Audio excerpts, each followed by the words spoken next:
Subscribe now and press the bell icon. Never miss an update. Hi friends, welcome to our channel aqua vlog. അപ്പോൾ ഇന്നത്തെ topic എന്ന് വെച്ചാൽ നമ്മുടെ ബജ്ജീസ് pregnant ആണോ എന്ന് എങ്ങനെ കണ്ടുപിടിക്കാമെന്നാണ്. അപ്പോൾ ഫസ്റ്റ് മെത്തേഡ് എന്ന് വെച്ചാൽ നമ്മുടെ ഈ ലവ് ബേർഡിൻ്റെ ചെസ്റ്റിൻ്റെ താഴെ നോക്കിയാൽ ഒരുമാതിരി വീർത്തിട്ടിരിക്കും, അത് മുട്ടയാണ്. ഇത് നിങ്ങളുടെ ലവ് ബേർഡിനെ ഇച്ചിരി നേരം ഒബ്സർവ് ചെയ്താൽ നിങ്ങൾക്ക് കൃത്യമായി കാണാൻ പറ്റും. ഇപ്പം നിങ്ങളിപ്പോൾ ഒരു ബിഗിനർ ആണെങ്കിൽ ഇത് കണ്ടുപിടിക്കാൻ ഇച്ചിരി പാടായിരിക്കും. ഇത് ഈ ലവ് ബേർഡ്സ് മേറ്റായി 4 days ആകുമ്പോഴേ കാണാൻ കഴിയത്തുള്ളൂ.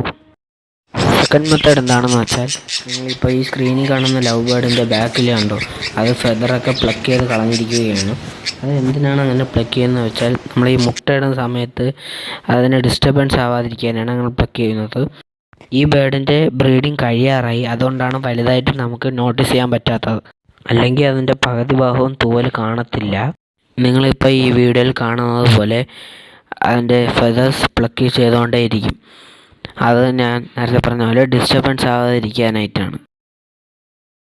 തേർഡ് മെത്തേഡ് എന്താണെന്ന് വെച്ചാൽ, ഈ ലവ് ബേർഡ് മുട്ടയിടാറായെങ്കിൽ കൂടുതൽ സമയവും ലവ് ബേർഡ്സ് കലത്തിനകത്തായിരിക്കും ടൈം സ്പെൻഡ് ചെയ്യുന്നത്. ഫുഡ് കഴിക്കുന്നത് പോലും മെയിൽ ബേർഡായിരിക്കും ഫീമെയിലിന് വായിൽ കൊടുക്കുന്നത്. ഈ ലവ് ബേർഡ്സ് മേറ്റായി 7 days കഴിയുമ്പോഴാണ് മുട്ട വയ്ക്കാറുള്ളത്.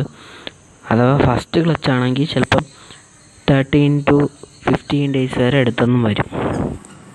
ഇപ്പോൾ നിങ്ങൾ ഈ കാണുന്ന വീഡിയോ അടുത്ത വീഡിയോ ആയിട്ട് വരുന്നതായിരിക്കും. അപ്പോൾ നമുക്ക് ഇന്നത്തെ വീഡിയോ ഇവിടെ അവസാനിപ്പിക്കാം. നിങ്ങൾക്ക് നമ്മുടെ വീഡിയോ ഇഷ്ടപ്പെട്ടാൽ ലൈക്ക് ചെയ്യുക, ഷെയർ ചെയ്യുക, സബ്സ്ക്രൈബ് ചെയ്യുക. മറക്കാതെ ബെല്ലൈക്കൺ അമർത്തുക.